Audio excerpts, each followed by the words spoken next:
Good morning. B Com first year की cost accounting की class number 25 आज हम स्टार्ट करते हैं। चैप्टर हमारा चल रहा है chapter number 7 overhead part 2। Overhead part 2 means absorption of overhead, जो कि हमने स्टार्ट किया है। इसमें हमने 5 मेथड्स पढ़े हैं अलग अलग एब्जॉर्प्शन करने के लिए। कौन कौन से? First, percentage on direct material cost basis, second direct labour cost basis, third prime cost basis, fourth was direct labour hours and fifth total machine hours basis. तो इन 5 मेथड से रिलेटेड कुछ क्वेश्चंस हमने सॉल्व कर लिए हैं और कुछ questions अब हम आने वाली क्लासेस के अंदर सॉल्व करेंगे। आज हम स्टार्ट करेंगे क्वेश्चन नंबर 6 से क्वेश्चन नंबर 5 तक पिछली क्लास में हमने सॉल्व करे थे। क्वेश्चन नंबर 6 देखिए, गिवन है पेज नंबर 7.58 पर। एक कंपनी के उत्पादन विभाग के पास 3 प्रकार की मशीनें हैं। 3 मशीन है आपकी, machine number 1, machine number 2, machine number 3। इन तीनों के लिए आपको मशीना रेट कैलकुलेट करनी है, ठीक है। एक्सपेंसेस दे रखे हैं, overhead expenses machine number 1, machine number 2, machine number 3 के लिए एलोकेट करके दिए। ऑलरेडी इन्होंने ये ओवरहेड एक्सपेंसेस जो है उनको डिस्ट्रीब्यूट कर रखा है, एज इट इज़ लिखेंगे। रिपेयर्स एंड मेंटेनेंस भी डिस्ट्रीब्यूटेड है, लिख देंगे as it is. After that other expenses में हमें गिवन है power 720, heat and light 400, rent and rates 2400, insurance of buildings 200, insurance of machine, depreciation, supervision and general charges, सारे expenses दे रखे हैं। आगे हमें कुछ एडिशनल इन्फॉर्मेशंस गिवन है। देखिए machine number 1, machine number 2 and machine number 3 तीनों के लिए इफेक्टिव HP आवर्स पावर, यानी कि 1 घंटे में कितने पावर का कंजम्पशन करती है आपकी मशीन, उसका रेशियो दे रखा है। तो आगे जब हमें वर्किंग आवर्स दे रखे होंगे तो उसके हिसाब से हम अपना पावर डिस्ट्रीब्यूट करेंगे इस रेशियो में। तो वर्किंग आवर्स भी हमें दे रखे।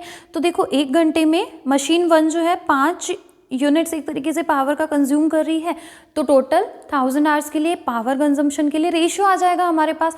तो इसी तरह effective HP into working hours कर करके हम तीनों मशीन्स के लिए पावर का डिस्ट्रीब्यूशन करने के लिए रेशियो फाइंड आउट करेंगे। देखिए मैंने यहाँ किया है ratio for distribution of power machine number 1, 2, 3। इसके HP 5 into working hour, HP into working hour, HP into working hour, हमारा रेशियो पावर का आएगा 1:5:6।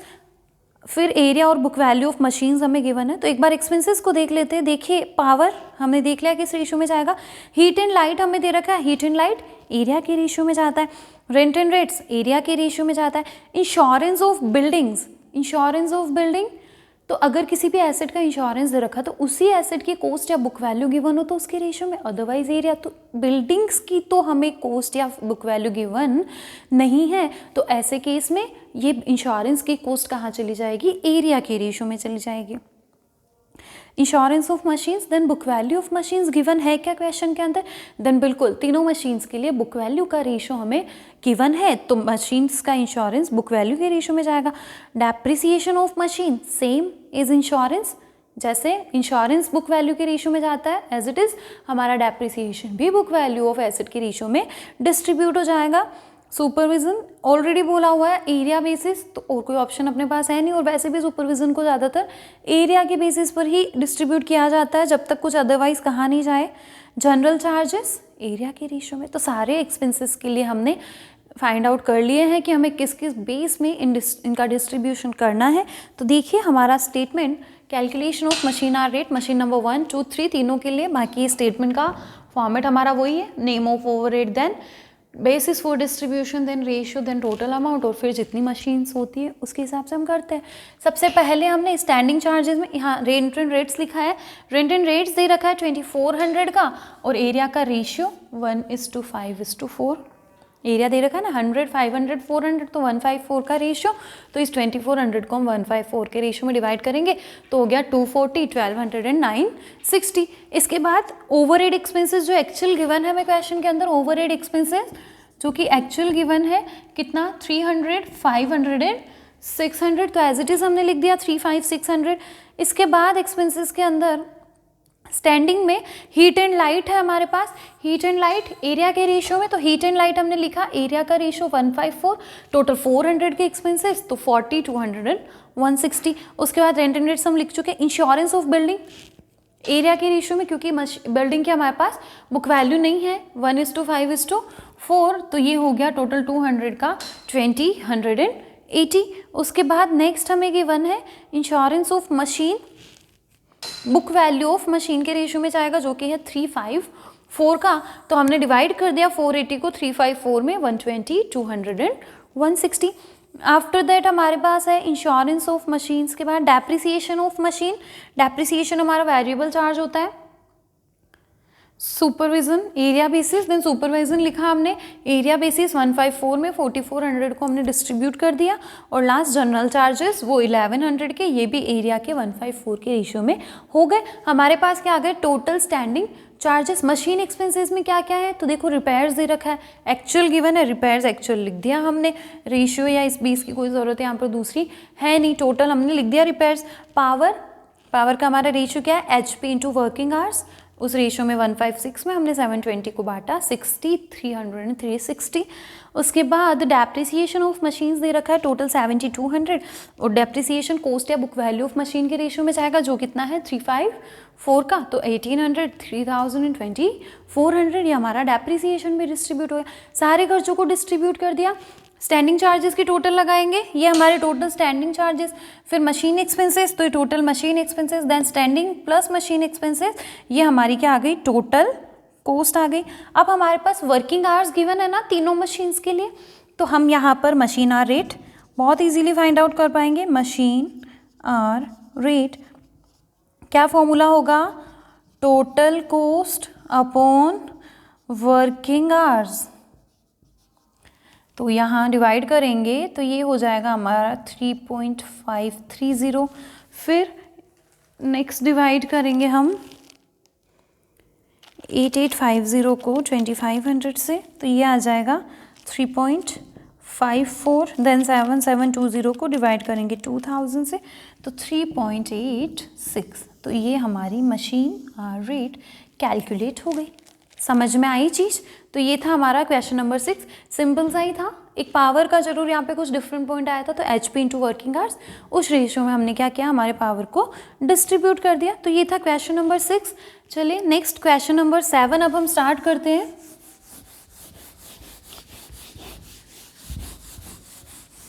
इस चैप्टर में ज़्यादातर क्वेश्चंस आप लोगों के मशीन आवर रेट से रिलेटेड ही आएंगे, और मशीन आवर रेट से रिलेटेड 20 मार्क्स का क्वेश्चन भी कभी कभी एग्जाम में पूछा जाता है, तो इस चैप्टर को थोड़ा ध्यान से ही पढ़ना है हमें।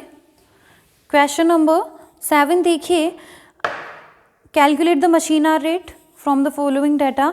क्या क्या इन्फॉर्मेशंस है, machine cost to be depreciated 20,000, machine की कोस्ट दे रखी है 20,000, लाइफ 10 ईयर्स, और स्ट्रेट लाइन डेप्रिसिएशन।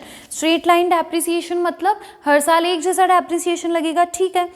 अब नेक्स्ट हमें डिपार्टमेंटल ओवरहेड्स दे रखे, डिपार्टमेंटल ओवरहेड्स यानी कि पूरे डिपार्टमेंट्स के ओवरहेड दे रखे, रेंट दे रखा है, हीट एंड लाइट दे रखा है, सुपरविजन दे रखा है पर एनम, ठीक है।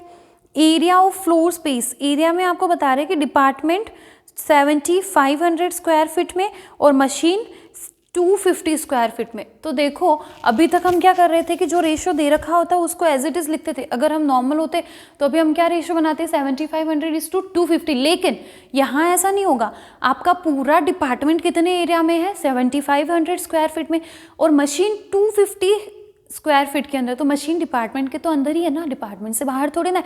तो ओवरहेड्स को कैसे डिस्ट्रीब्यूट करेंगे कि एरिया का रेंट का खर्चा है 5,000 रुपये, टोटल 7500 स्क्वायर फीट के लिए, तो 250 के लिए कितना होगा, इस तरीके से डिस्ट्रीब्यूशन होगा उसका, ठीक है। देखते हैं, rent, heat and light, supervision, ये सारे के सारे एरिया के रेशियो में ही बटने हैं।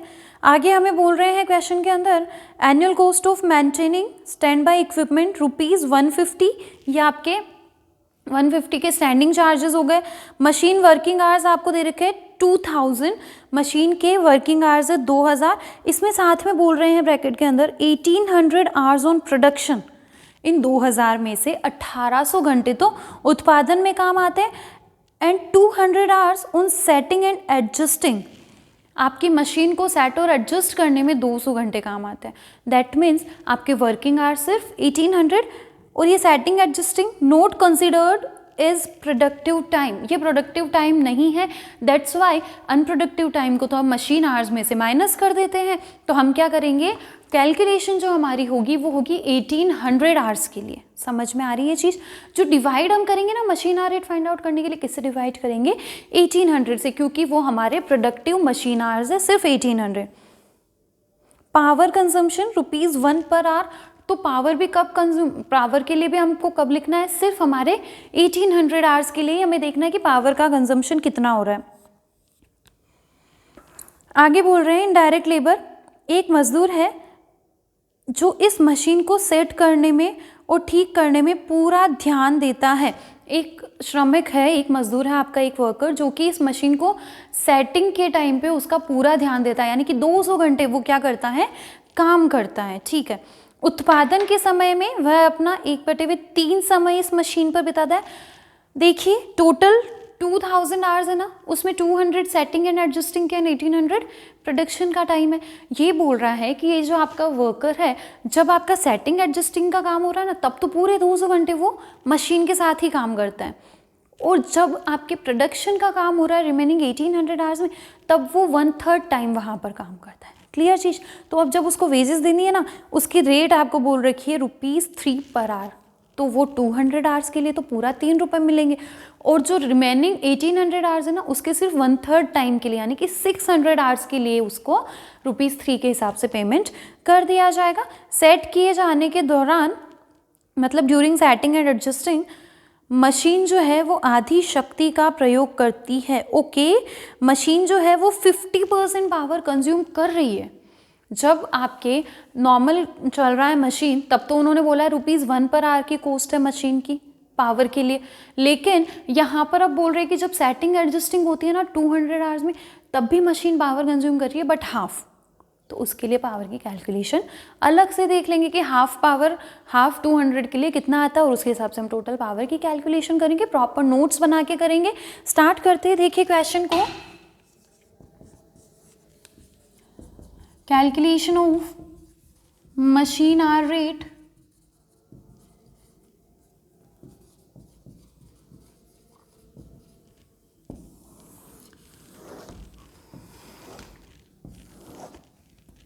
फॉर्मेट हमारा वही है, total amount, rate per hour. First हम यहां लिखते हैं स्टैंडिंग चार्जेस। देखिए 1 बाय 1 देखते हैं। स्टैंडिंग चार्जेस हमें क्या क्या गिवन है, तो रेंट दे रखा है, हीट एंड लाइट दे रखा है, सुपरविजन दे रखा है। लिख दे यहाँ पे रेंट 5000 का रेंट है 7500 स्क्वायर फीट के लिए, तो 250 स्क्वायर फीट की हमारी मशीन ने जितना पोर्शन ऑक्यूपाई कर रखा है उसका रेंट कितना हो जाएगा, इसी तरीके से फाइंड आउट कर लेंगे। देन रेंट की हमारी अमाउंट आती है 166.67, तो ठीक है लिख देते हैं 166.67। आफ्टर दैट सेकंड हमारा ओवरहेड दे रखा है heat and light. Heat and light 7500 square feet पर, तो 250 स्क्वायर फीट पर ये कितना होगा, ये आता है 66.67। इसके बाद नेक्स्ट हमारा गिवन है सुपरविजन, ये भी एरिया के रेशियो में ही जाएगा। 8000 का एक्सपेंडिचर है 7500 आवर्स के लिए, सॉरी स्क्वायर फीट के लिए, तो 250 स्क्वायर फीट के लिए कितना होगा, तो ये होगा 266.67। इसके बाद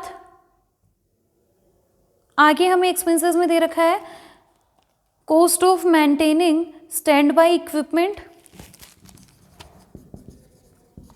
cost of maintaining stand by equipment कितना गिवन है, ये 150 का एज इट इज लिख दो।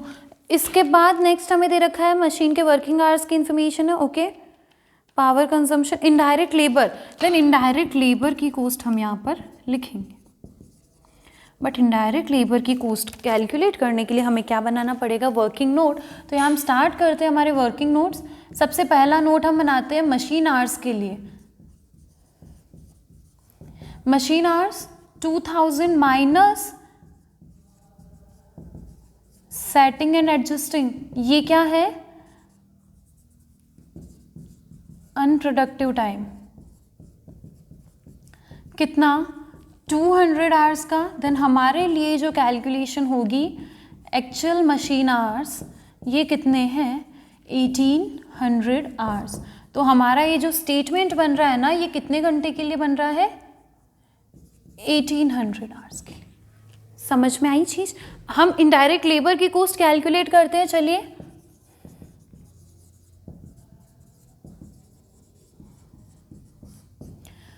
इनडायरेक्ट लेबर के लिए बोल रहा है जब प्रोडक्शन का काम नहीं हो रहा है, जब सेटिंग एडजस्टिंग का काम हो रहा है, ड्यूरिंग सेटिंग एंड एडजस्टिंग, तो वो पूरे 200 घंटे काम करता है, तो 3 रुपये के हिसाब से उसको 600 रुपये।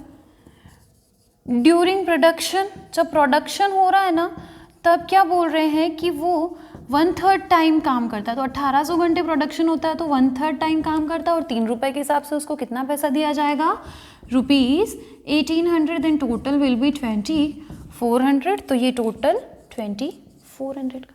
सिंपल, जैसा बोला गया क्वेश्चन में हमने एज इट इज़ वही किया। इनडायरेक्ट लेबर लिख दिया हमने।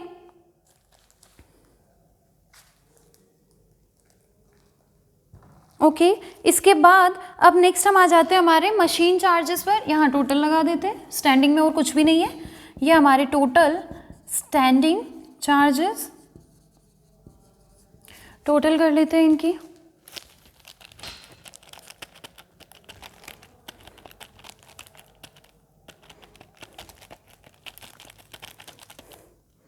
ये आ रहा है 3050। डिवाइड इसको हम किससे करेंगे, 1800 से, तो हमारे पास पर आवर रेट आएगी 1.694। ओके, नेक्स्ट सेकंड आ जाते हैं हमारे मशीन एक्सपेंसेस। तो मशीन एक्सपेंसेस में क्या क्या इंफॉर्मेशंस गिवन है देखते हैं, चलिए। सबसे पहले यहाँ पर हमें मशीन का डेप्रिसिएशन फाइंड आउट करना है। मशीन के डेप्रिसिएशन के इंफॉर्मेशन है ना, डेप्रिसिएशन के लिए आपको फॉर्मूला अप्लाई करना होता है, cost minus scrap value divided by life of machine. यहाँ कोई स्क्रैप तो है नहीं, cost minus scrap upon life. तो कॉस्ट दे रखी है 20,000, स्क्रैप 0 क्योंकि कुछ नहीं है, डिवाइड बाय 10, ₹2000 पर एनम या पर ईयर। तो हमें भी ईयरली ही कैलकुलेशन करनी है। डेप्रिसिएशन कितना हो गया 2000, और जो भी डेप्रिसिएशन पावर या फिर जो भी वेरिएबल चार्जेस होते हैं उनकी सबकी पर आवर रेट निकलती है, तो डिवाइड कर दो इसको भी 1800 से 1.11। इसके बाद नेक्स्ट हमें दे रखा है क्वेश्चन में पावर से संबंधित इंफॉर्मेशन हमारे पास है।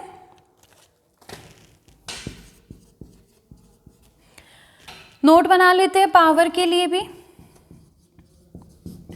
पावर ड्यूरिंग प्रोडक्शन, जब प्रोडक्शन हो रहा है तब आपका पावर कंजम्पशन कितना है, तो हमें बोला है ₹1 पर आवर। तो 1800 आवर्स के लिए कितना हो जाएगा, 1800 × 1 is equals to ₹1800। During setting and adjusting क्या बोल रहे हैं, इन 200 आवर्स में आधा पावर कंज्यूम होता है, यानी कि 0.50 के हिसाब से 50 पैसे के हिसाब से कॉस्ट लग जाएगी, यानी कि 100 रुपये। तो टोटल पावर की कॉस्ट कितनी आ गई, ₹1900। तो पावर की कॉस्ट हम लिख देंगे ₹1900, और इसे हम डिवाइड कर देंगे 1800 से, तो हमारे पास रेट आ जाएगी 1.05। 1.05, बस दो ही हैं, कोई रिपेयर्स वगैरह ऐसा कुछ भी नहीं है हमारे पास। ये टोटल मशीन एक्सपेंसेस टोटल कर लेते हैं, ये 3900, 2.166, और यहाँ हमारे पास आएगी total cost and machine hour rate. तो टोटल कर लो 3050 प्लस 3900 इज इक्वल्स टू 6950, और हमारी मशीन आवर रेट यहाँ पर हो जाएगी ₹3.86। That is our answer. समझ में आई चीज। क्लियर हो रही है चीज़ें, कैसे हम machine heart rate find out करते हैं?